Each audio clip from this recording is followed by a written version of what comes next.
The Harimau Melaya Illusion. Kenapa kita sanggup menipu demi bola? Bayangkan korang tengah duduk kat Stadium Nasional Bukit Jalil, malam tu vibe dia memang lain macam. Malaysia baru je menang besar, kita rasa macam kita dah sampai ke tahap world class. Kita tengok pemain-pemain heritage kita yang rupa macam model La Liga tapi pakai jersey Harimau Melaya, skor gol dengan cukup smooth. Masa tu satu Malaysia tengah high dengan kemenangan. Kita rasa macam akhirnya formula naturalization ni menjadi. Tapi korang tahu tak, di sebalik sorakan tu ada sesuatu yang sangat busuk tengah berlaku kat belakang tabir. Hanya 24 jam lepas kemenangan tu, satu surat sampai kat pejabat FIFA kat Zurich dan dari situlah satu persatu kad yang FAM susun mula runtuh.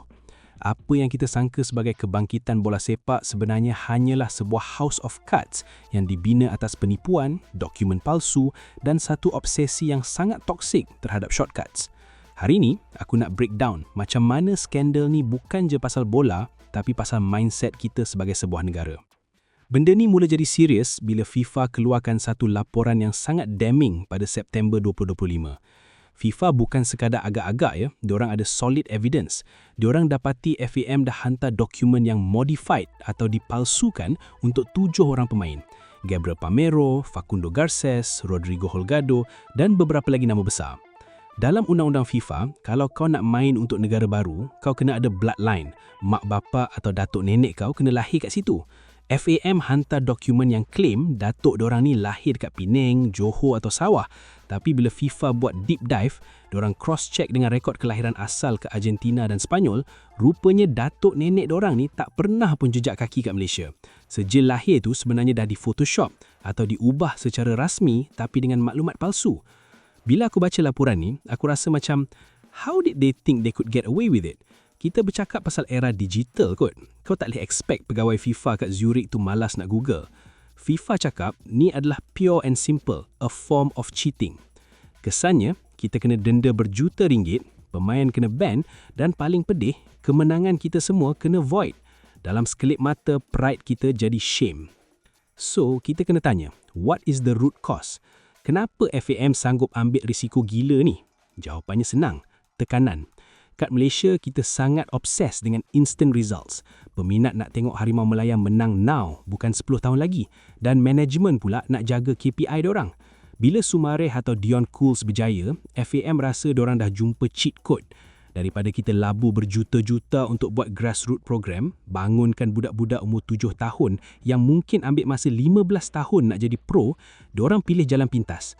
Diorang upah ejen, cari pemain kat liga luar yang ada muka macam orang kita sikit, lepas tu cipta pertalian darah tu. Benda ni sebenarnya klasik problem kat Malaysia. Kita suka shortcut. Kita nak nampak hebat kat permukaan walaupun asas kita rapuh. Kita nak piala, kita nak ranking FIFA naik, tapi kita malas nak lalui proses yang perit. Malangnya, dalam bola sepak, tak ada jalan pintas yang kekal. Kalau kau bina bangunan atas pasir, tunggu masa je nak runtuh. FAM terlalu khayal dengan kejayaan segera sampai dorang buta dengan integriti.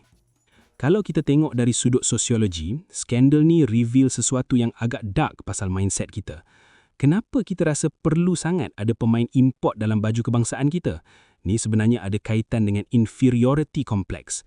Sebagai negara yang masih membangun, kita rasa haus akan validasi dari dunia luar. Kita nak rasa kita setaraf dengan Korea atau Jepun, tapi kita tak nak buat kerja keras macam dorang. Bila kita ambil pemain luar dan bagi pasport Malaysia melalui pintu belakang, kita sebenarnya tengah hantar mesej yang sangat sedih. Bakat budak kita tak cukup bagus. Kita lebih rela pakai topping pemain asing supaya dunia puji kita daripada kita bangga dengan pemain kampung yang mungkin kalah tapi main dengan jujur. Bagi sesetengah pemimpin sukan, bola sepak ni macam political tool. Kalau Harimau Melaya menang, diorang nampak bagus. Jadi diorang buat apa saja, termasuklah langgar undang-undang antarabangsa, semata-mata nak dapatkan clout tu. Inilah mentaliti negara dunia ketiga yang kita susah nak buang. Obses dengan simbol status, tapi kosong dari segi substance. Ni bahagian yang paling buat ramai orang marah. Korang perasan tak betapa ironik benda ni? Kat Malaysia, ada beribu budak yang lahir kat sini, mak bapak Malaysia, tapi sebab isu birokrasi, diorang jadi stateless. Nak dapat IC punyalah seksa, sampai ada yang dah tua pun masih tak ada kewarganegaraan. Tapi kalau kau pandai sepak bola, tiba-tiba pintu belakang terbuka luas-luas. Menteri boleh guna discretionary powers untuk settlekan pasport kau dalam masa sebulan. Masa skandal dokumen palsu ni meletup, rakyat rasa macam kena tampar. Macam mana dokumen palsu pemain bola boleh lepas JPN dan FAM, tapi orang kita sendiri yang ada bukti sahih kena tunggu berpuluh-puluh tahun? Skandal ni menunjukkan ada dual standard dalam sistem kita. Kalau kau boleh bagi glamour kat negara, undang-undang boleh di-adjust. Tapi kalau kau rakyat biasa, kau kena ikut prosedur yang sangat rigid. Benda ni bukan je merosakkan bola sepak, tapi dia merosakkan kepercayaan rakyat terhadap institusi negara. Tapi Malaysia bukan satu-satunya negara yang pernah cuba main kotor dengan FIFA. Ada beberapa kes lain yang kurang lebih sama. Contohnya Equatorial Guinea. Diorang ni pernah kena ban sebab guna pemain Brazil yang langsung tak ada kaitan dengan negara diorang. Diorang beli pemain, bagi pasport, lepas tu hantar main. Ada juga kes Qatar satu masa dulu yang cuba naturalizekan pemain Brazil macam Ayrton. Beza dia, FIFA sempat sekat diorang sebelum benda tu jadi lebih teruk. Masalahnya negara-negara yang buat macam ni biasanya adalah negara yang ada duit, ada impian besar tapi tak ada patience. Diorang ingat diorang boleh outsmart sistem. Diorang fikir, FIFA kat Switzerland tu jauh. Diorang takkan perasan sejak lahir ni palsu. Tapi diorang lupa, FIFA ada rangkaian perisian sukan yang sangat kuat. Bila ada satu negara report, biasanya negara jiran yang kalah dengan kita, FIFA akan hantar investigator terus ke punca. Dan itulah yang jadi kat kita. Kita ingat kita bijak, tapi sebenarnya kita cuma berani mati dengan cara yang salah. So, kat mana kita sekarang? Masa aku tulis benda ni pada awal 2026, bola sepak Malaysia tengah dalam fasa paling gelap. Lepas rayuan kita kat CAS atau Court of Arbitration of Sport ditolak hujung tahun lepas, FAM sekarang dalam proses pembersihan total. Ramai top management dah kena paksa letak jawatan sebab desakan peminat yang dah meluap-luap. PDRM pun dah masuk campur. Sekarang ada siasatan bawah Seksyen 420 Kanun Keseksaan sebab menipu. Bayangkan dari padang bola sampai masuk lokap. Ni bukan lagi pasal taktik false nine ke apa. Ni dah jadi kes jenayah komersial. FIFA pun dah bagi warning. Kalau kita tak bersihkan FAM, diorang akan hantar Normalization Committee untuk ambil alih segalanya. Maksudnya kita hilang kuasa otonomi ke atas bola sepak kita sendiri. Pemain-pemain naturalisasi yang terlibat tu, semua dah balik negara asal diorang. Diorang pun rasa tertipu sebab ejen diorang janji benda ni safe.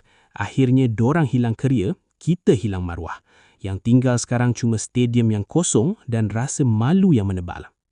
Atas kertas, nampak macam skandal dokumen ni cuma masalah teknikal, tapi sebenarnya dia adalah wake-up call untuk kita semua. Kita kena stop cari shortcuts. Kita kena stop rasa inferior dengan bakat sendiri. Bola sepak yang berjaya bukan dibina dalam pejabat dengan Photoshop, tapi dibina kat padang-padang kampung, dekat akademi yang tersusun dan dengan pengurusan yang ada integriti. Kita kena terima hakikat yang kalau kita nak main kat Piala Dunia, kita kena buat cara yang betul. Biarlah kita kalah dengan pemain tempatan, asalkan kita kalah dengan bermaruah. Sebab kemenangan yang datang dari penipuan, rasa dia lagi pahit daripada kekalahan. Sekarang kita kena mula balik dari kosong. Tak ada lagi projek segera, tak ada lagi formula rahsia, cuma kerja keras. Persoalannya, adakah kita cukup sabar untuk tunggu hasil yang jujur tu? Atau kita akan cari jalan pintas baru bila tekanan datang balik? Itu saja untuk video kali ini. Terima kasih kerana sudi menonton. Bye!